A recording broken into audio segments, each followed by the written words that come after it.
Hello there, my name is Valerie White Williams and I would love to welcome you to my new channel, Cosmic Splendor, where I talk about astrology, spirituality, and feeling safe on Earth at this time of the planetary craziness.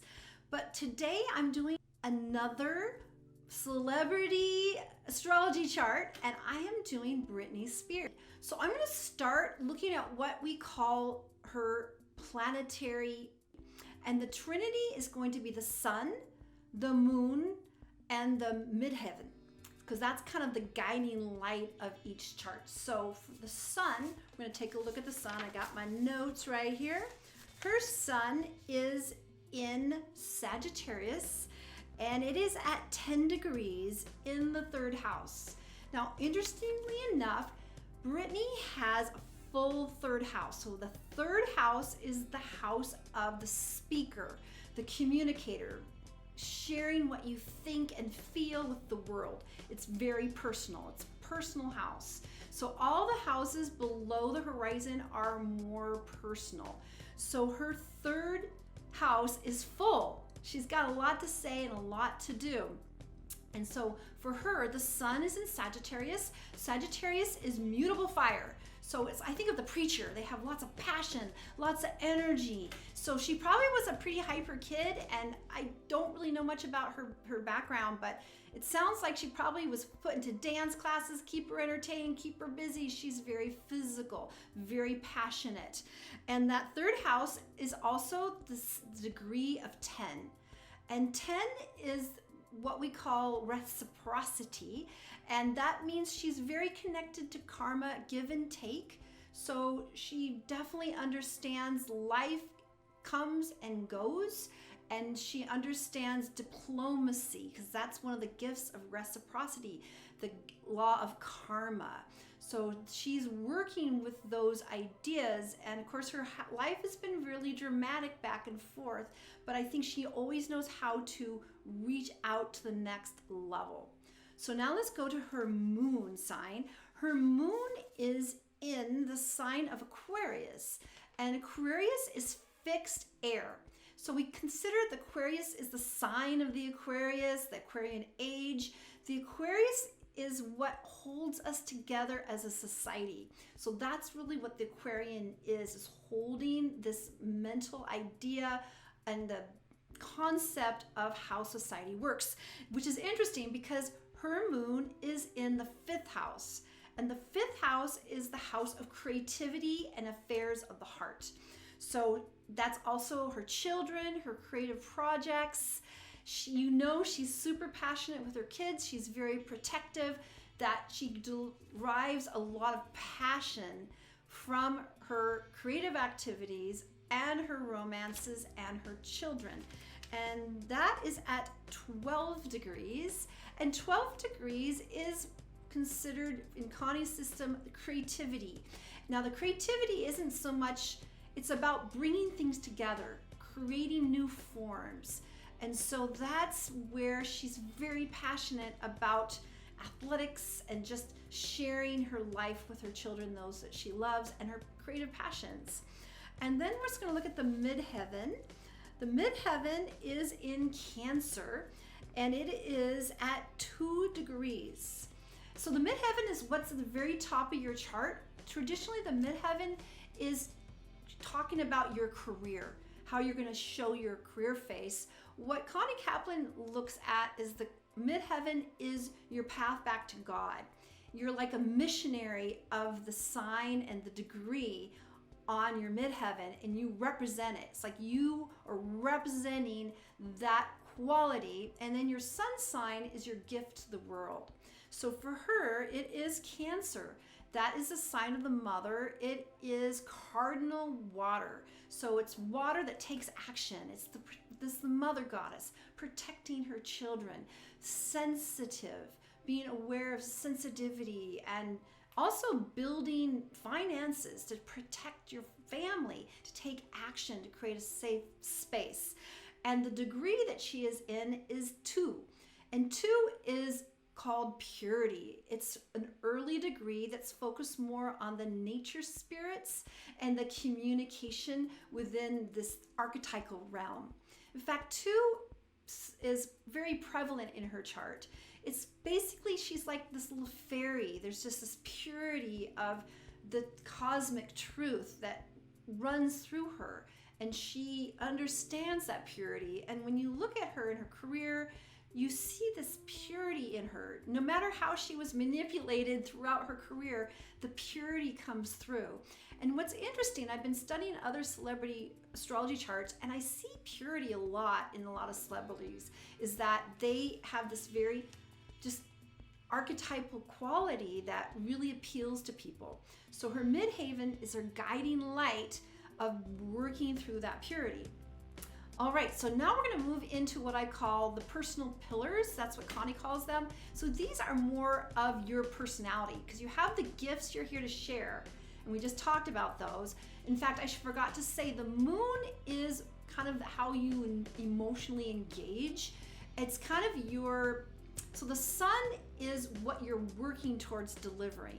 So it's not necessarily easy for you. It's kind of what you're here to do, because we incarnated not to do what's easy, but to build new, to actually grow in a new direction. So the sun encourages your growth.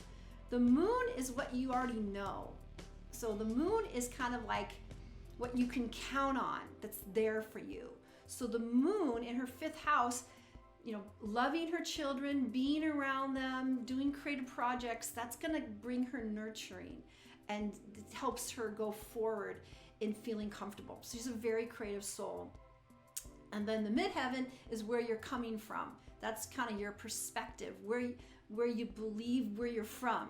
All right, so we're gonna move now into what we call the personal pillars, which is the personal planets, which has to do with more how you, as Connie says, it's your delivery system. Your personality is how you bring out those gifts, and we have different ways to do it. So we're gonna move into, and I'm gonna teach it the way she does. She likes to talk about, the first one is Mars, because the Mars is connected to that earth energy, the body, your body, and how you operate your body. Traditionally, we think of Mars as like the male side and the female side, but you know what? I don't think the planets can be gendered. It's really not about gender as much as the energies of our body, our total self. So Mars is the physicality, which makes you jump in. It's physical. So her Mars is very interesting. It is, let me look at my notes. Yeah, I don't have a teleprompter, so bear with me here. Mars is in Virgo, and it is at 23 degrees in the 12th house. The 12th house is a really interesting place for Mars, because the 12th house is going back into the 1. The 12th house is kind of like Pisces. It's all in the cosmic sea. And so planets in the 12th house can be a little bit hard to grasp, because it's basically serving the common good. And traditional astrology says it's, oh, you're undoing, you have hidden enemies and all that stuff. I don't necessarily agree with that, because our culture distrusts mysticism. It's all about action and doing stuff, and this concept of mysticism, where we're all one, is not encouraged in our culture. It's just not what we do. And I have to be honest, I also have Mars in the 12th house as well, so I totally understand that. Now, the thing about Mars in the 12th house, it's not like you're out of touch with your body, but your drive, your energy, your passion, your body is tied to the one of all of us. Now, I was watching another astrologer, and they said, and I so love this, that when you have Mars in the 12th house, you tend to want to work alone. You tend to want to work things out on your own. You have that sense of privacy. And it's kind of like your hidden power. So there's a lot of strength in that Mars position.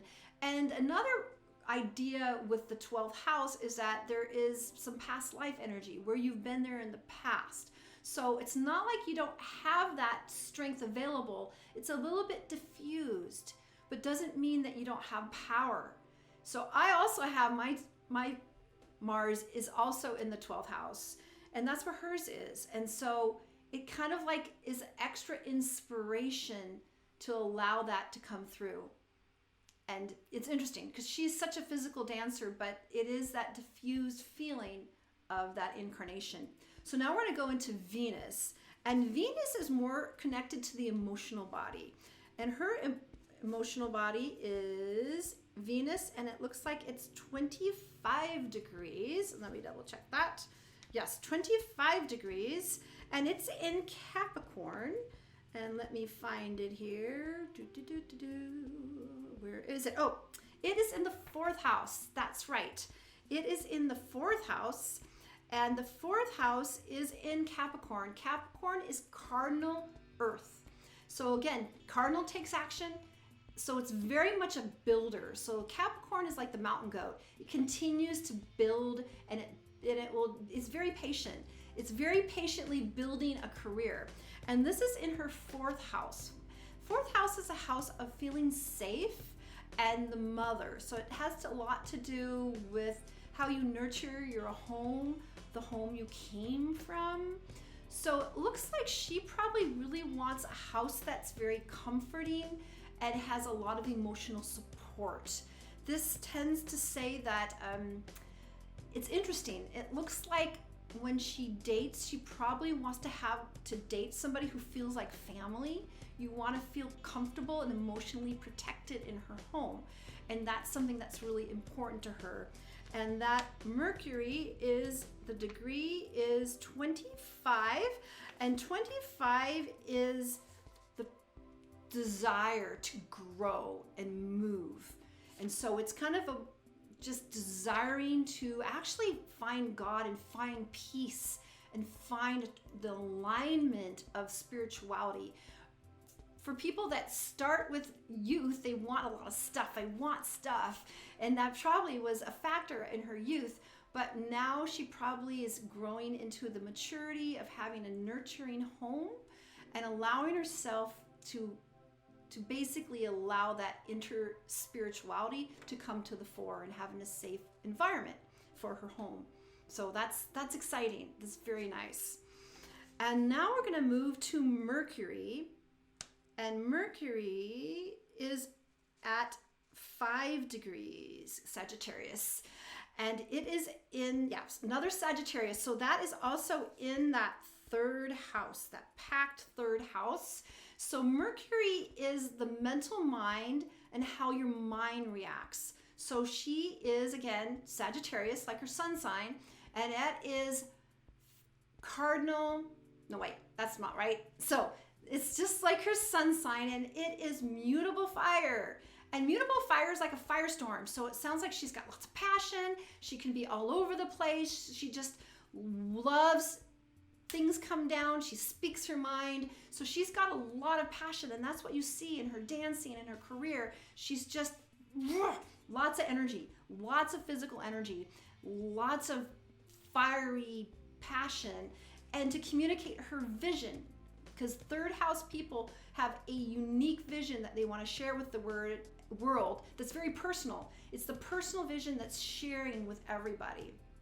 And it's very fiery and dynamic. Maybe that's a great word for fiery energy. Very dynamic thinking. And again, it is the degree of 5 degrees. And 5 degrees is, let me think about it, it is extension. So it's kind of relates to the plants. She may enjoy gardening, and the plants really speak to you because it's about growing. Like the plants that grow, she's always turning new. It's newness. So there's a newness of the thought. So she's constantly growing as her mental capacity. I'm not saying anything about her mental capacity, but she enjoys learning and growing and doing new things, always reaching out to new opportunities. So yeah, lots of that, sharing her uniqueness from that 3rd house position. And then lastly, we're going to talk about what we call the rising sign. So the rising sign is related to your personality and how you share your gift with your persona. So the rising sign tends to represent your persona, and the persona is also your body type and your personality. And Connie represents it as your alignment, your ethical body, how you feel like you should approach things, your approach. But it does have a lot to do with your physicality as well. And her rising sign is in Libra. And again, it's 2 degrees. It's that purity. So Libra is cardinal air. So Libras are very social. They're always interacting with people. They love people. They love engaging with people.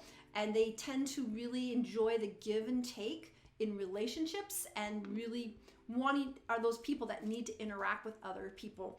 And that purity is that just kind of almost less than the angel. You know, you're just this archetypal fairy, you know, that feeling of this purity of that. And again, I've seen so many celebrities with two degrees in that purity.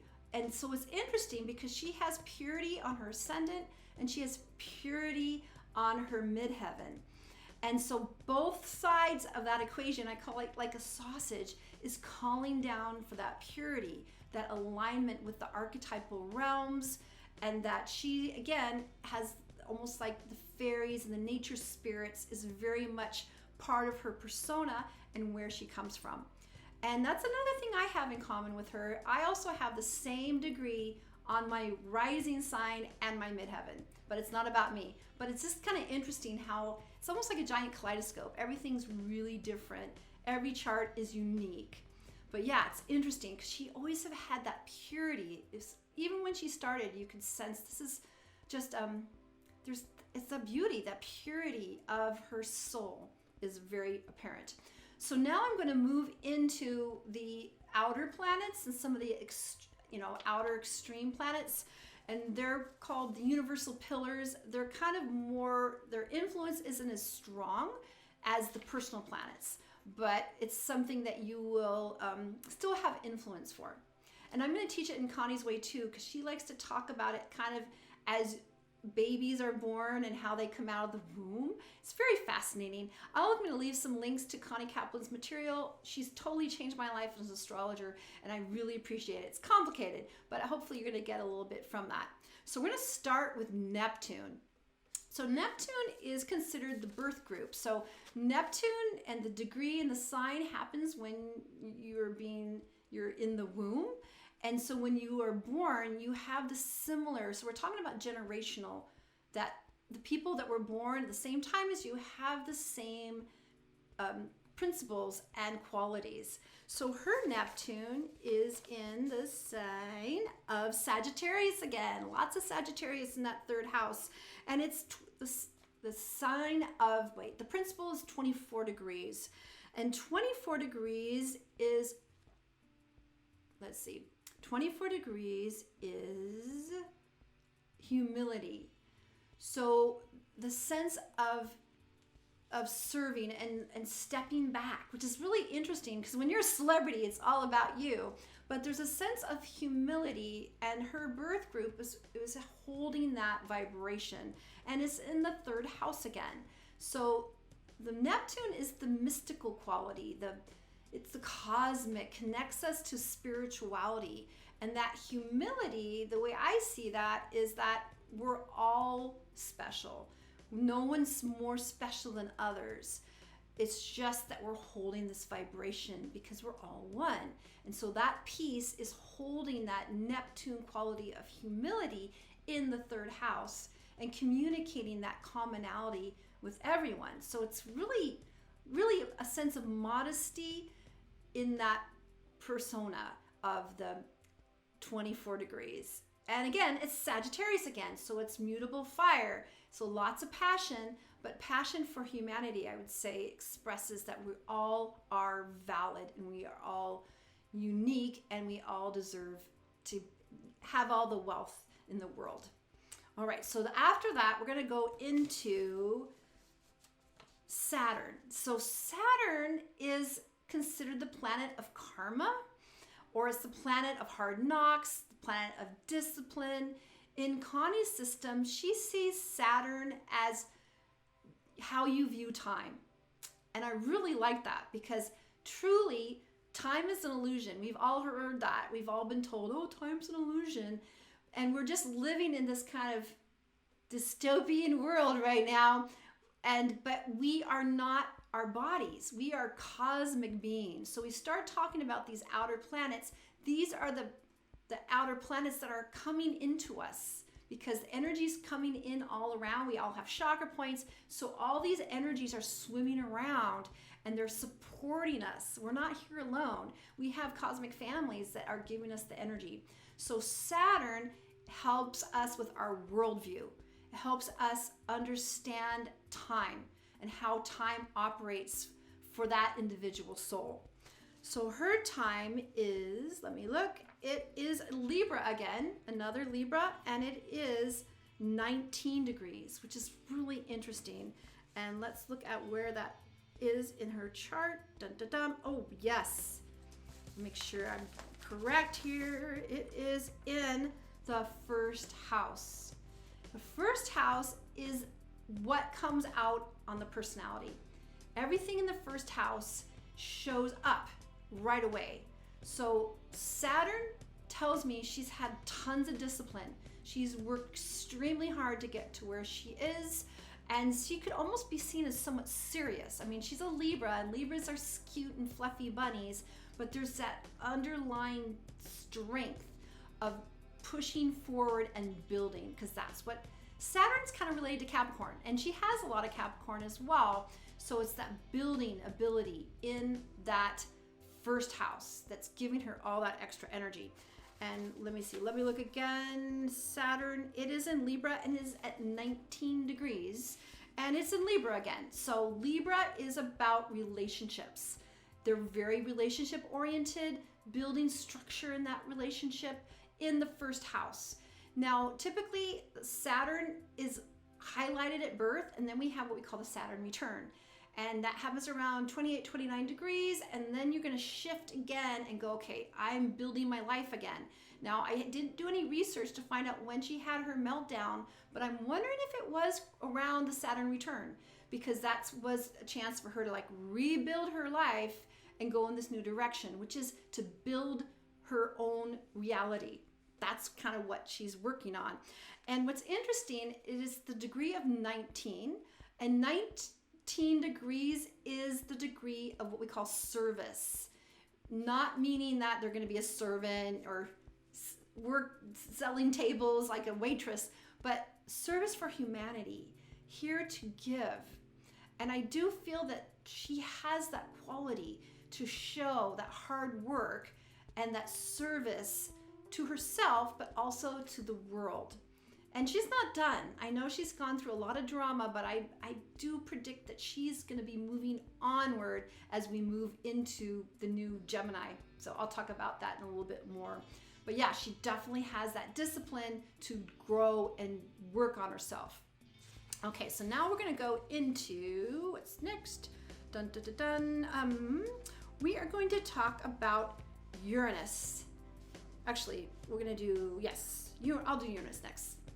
So actually, I'm going to do Pluto. Sorry, I'm going to go back to Pluto. So I'm kind of looking at the birth and the birth canal. Saturn is the time before you're born. So now we're going to talk about Pluto, because this is how it works. Pluto is the sign of death and rebirth.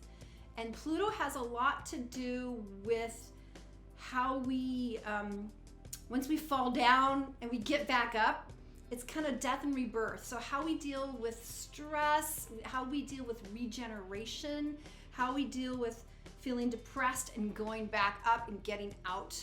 So we all have those qualities. And in her, it's again in Libra, once again.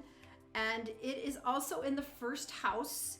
And it is the sign of, I'm going to put it to, okay, I'm going to do some glasses here. Okay, 25 degrees, yes. So her Pluto is 25 degrees, but 57 minutes. I'm going to push that over to 26. So 26 is the sign of silence. So it looks like when she's going through internal grief or, going down to the depth, get some comfort to kind of revision herself, she needs to go into silence and allow that silence to listen to that silence. And those people that have silence, they're going to find that it doesn't matter. They're just going to get this information. It's just going to pop in. And again, it's in her first house. So as we know, a lot of Britney's life has been shown. You know, her personal traumas are public, because that's what the first house does. Everything in the first house is out there. You can't hide it. It's not a place to hide. It's something that's internal, but it's showing. So that discipline, that hard work discipline, is in the first house, as is her depth and her depression, because that's what Pluto talks about, is depression, going down to the depths and then digging yourself back up. And that's what you see in her chart, because you see this happening in her life, her career. So you can see that it's very public. It's very public. And that's what she chose, because astrology is like a blueprint of your life. It doesn't necessarily control you, but it shows you the tendencies of what you're here to work through. So yeah, she came here to be very public. That first house is lots of stuff going on there, and everybody can see it. But it also shows that she has the ability to go very deep. And then from that depth, she can rebuild her life. And that's what I think she's doing. So now we're going to Uranus. Uranus is the planet of sudden inspiration. Connie uses it when you first are born. You get out of the birth canal like, wow, I'm here. This is crazy. So Uranus comes in inspiration and it goes. Her Uranus is also in Sagittarius. So tons of Sagittarius for her. And it is at 0 degrees. Okay, just a minute. I got to check this one. One more glasses. Okay, yep, I'm changing it. Yes, it's 0 degrees, 58 minutes, but that means it should be pushed into 1. And 1 is innocence. It's the sign of innocence, and it's very archetypal. It's just, innocence means you're going to grow. Not that you're innocent. Now, of course, a lot of her career, she did look very innocent. She had that innocent quality, but the innocence is that you can constantly grow. You're growing. You have a sense, I need to grow in this direction. And her innocence is in the sign of Sagittarius, and it is in, let's see, I gotta check it again. I think it's in that 3rd house. Yes, it is. It's in that giant 3rd house that has Sun, Mercury, Uranus, and Neptune. And it is that 3rd house of communication. So it sounds like she just will sometimes get these downloads of where she needs to go, what she needs to communicate, and it happens instantly. And she's willing to grow. So that innocence says, I'm gonna get that download and I'm gonna grow in this new direction. And yeah, she's still young. She's got a long career ahead of her. So I'm really excited to see what she's going to do next, because there's a lot going on in this chart. She's lived in the public eye for many years, and I think she's moving into an area where she's gonna start doing some new things, because she just needs to rest, and then she's gonna jump in and do some more stuff. And I think, the last one, Jupiter. So Jupiter in Connie's system, she thinks of Jupiter as kind of the knight of the round table that unifies it. Jupiter is sometimes considered a personal planet, and then it's the outer planet. So it kind of bridges that. It bridges the two. And that Jupiter is usually your finances, what brings you luck, what comes easily for you. So Jupiter is kind of working for you to give you what you want and create opportunities. And her Jupiter is right there. Okay, again, it's 1 degree. So that's interesting. That's a repeat with Uranus at 1 degree. It's 1 degree 0 in Scorpio. So that is interesting. Scorpio is looking at the planet. Let me see if I can find it. Jupiter. Okay, Jupiter is in the 2nd house. Jupiter is in the 2nd house, and the 2nd house is the house of your possessions, your physical body, and it has a lot to do with making money. So obviously the Jupiter in her 2nd house has definitely been there for her. She's made tons of money throughout her career, in Vegas and also in her recording career. So Jupiter has definitely blessed her with a great financial reality. And again, it's 1 degrees, and 1 degrees again is innocence. It's learning, it's growing, it's moving. So she never stays in the same place. She's growing, and Scorpio is fixed water. So that's pretty telling. There's lots of fixed water. You can build. It's very much building. It's very much holding. So you think of wealth, it's about holding on to that wealth. And so very lucky as far as building a legacy and making money in that second house. So I'm going to go on and talk about two other planets, two other astrological things that are not planets. And I didn't let you know, I think of the astrology wheel as kind of like a movie set or a play set, where each of the planets is like a character and they're playing a role, and they're playing a role in a setting. So that's kind of how I look at the astrology wheel, is that, you know, and so it talks about where she's focused for all of us. We all have that focus. So we're going to talk about what I'm going to call the Chiron. So Chiron is a newer asteroid, and it's included with a lot of astrology charts right now. And it's very important. It's called the Wounded Healer, which is kind of interesting. So the Wounded Healer is really about things that you have this wound that you've experienced, and then from that wound, you're going to help others. Now, what's interesting with Britney is her Wounded Healer, Chiron, is also at 19 degrees. So that's another duplicate of service, and it's in Taurus. Taurus is fixed earth, and it is in the 8th house. And I think this is kind of interesting right now. The 8th house is the house of secrets and mysticism and the occult. So her Wounded Healer is there, and I think that's really interesting considering her life, because she's been so controlled and manipulated. You can see the sweetness and the truth coming out of her, but there's still that lock and key. And interestingly enough, Chiron's sign looks like a key. It looks like a key that you can unlock and lock and unlock. And it is in the house, the 8th house of secrets, of the, I want to say the cabal, or just the control dramas. So this to me tells me that she's maybe been messed with as far as on an emotional level. I don't know if she's been, there's a lot of controlling aspects. Now, we know that Hollywood's not always been a nice place for kids, and that's starting to come out now. So to me, that Chiron in the 8th house tells me that there's some things that are locked up in there. And so for her to break free from that ability to be herself and to take what she wants. So there's part of her that's always been rebelling against the control dramas that she's been in. And then her father's, you know, guardianship. Somehow when she was in Vegas and making millions, she wasn't allowed to be an independent person. I don't quite get it. If you can work on Vegas to the level she did, you obviously know how to take care of yourself. So it's a little bit odd. The story's not done yet. Yeah, the guardianship is what I'm talking about. So I think that's coming in the future, is freeing herself, unlocking that door so she can allow herself to really be who she wants. And she deserves it. She totally deserves it. And it's not over yet. It's definitely not over. Okay, so then I'm also going to talk about the moon's nodes. So the node of the moon is kind of looks like a squiggly. And so we have the north node, and then we have the south node. And the north node points to the general direction of what is going to give you ease in your chart.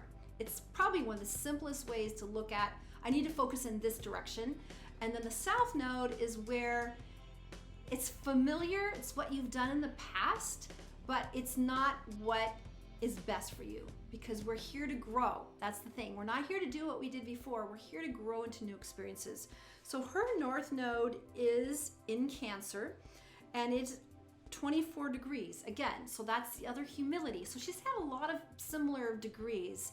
Humility is that feeling comfortable with yourself and not making yourself stand out, that we're all one, and we have that humility that is, you know, you can't get too egotistical. You need to be real. And that's one of the things about Britney too, is that she seems really approachable. You don't get a sense of, oh, I'm better than you, even though she's worked really hard to do what she's done. So for her, that North Node is in the sign of, what did I say, Cancer, and it's also in the 10th house. Her North Node is in the 10th house. 10th house is the house of career. So this speaks to that she is famous. She has got a real following in that 10th house, which is she's following her career. Now the South Node, if it's 10th house, would be in the 4th house.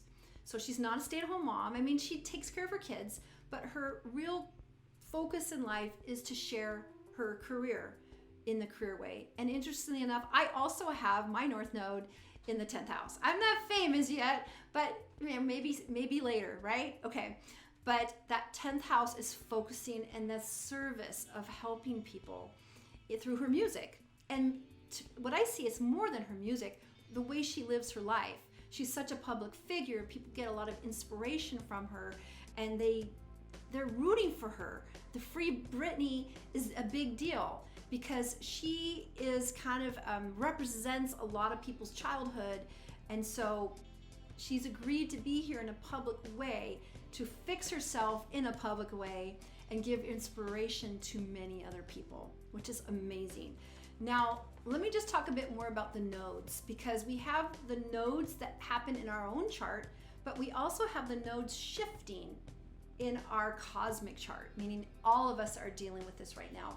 So the node right now is just barely at the end of beginning of Cancer. So the nodes work opposite than the other planets. So we're starting to move into Gemini. And what's interesting about Gemini is I think that, let me check my glasses once more time. Gemini. Yes.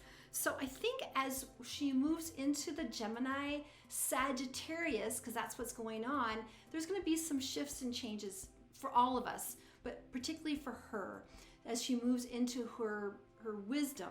That's what's happening, because she's getting older and she's able to kind of take control of her career, and who knows what she's going to do next. I'm really excited.